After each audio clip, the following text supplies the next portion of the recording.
देशभक्तीचा उत्साह, तिरंग्याचा अभिमान आणि एकतेचा संदेश. माहूर नगर पंचायतीत हर घर तिरंगा रॅलीचा जल्लोष अनुभवायला मिळाला आहे.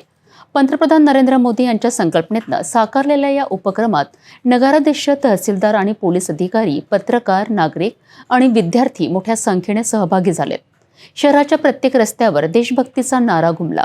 14 ऑगस्ट रोजी माहूर नगरपंचायत तर्फे सकाळी 11:30 वाजता भव्य तिरंगा रॅलीचे आयोजन करण्यात आले. या रॅलीचे नेतृत्व नगराध्यक्ष फिरोज दोसाणी, नवनिर्वाचित तहसीलदार अभिजित जगताप, पोलीस निरीक्षक गणेश कराड यांनी केलेत. पत्रकार बांधव, ज्येष्ठ नागरिक, समाजसेवक, नगरपंचायतीचे अधिकारी व कर्मचारी तसेच विद्यार्थी मोठ्या संख्येने उपस्थित होते. पायदळ, मोटारसायकल आणि सजवलेल्या वाहनांची शिस्तबद्ध मिरवणूक शहरातून काढण्यात आली.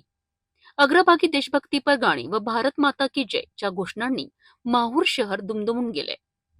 ही मिरवणूक Vasantrao Naik Chowk, T point, doctor Babasaheb Ambedkar Chowk, Chhatrapati Shivaji Maharaj Chowk मार्गे नगरपंचायतीत सांगता झाली.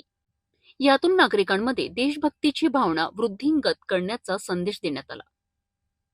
देशभक्तीच्या रंगात न्हालेल्या माहूर शहराने हर घर तिरंगा रॅलीच्या माध्यमातून एकतेचा आणि अभिमानाचा संदेश संपूर्ण जिल्ह्याला दिलाय. अशा उपक्रमांमुळे केवळ तिरंग्यावरील प्रेमच नव्हे, तर नागरिकांमध्ये देशासाठी काहीतरी करण्याची प्रेरणा जागृत राहते.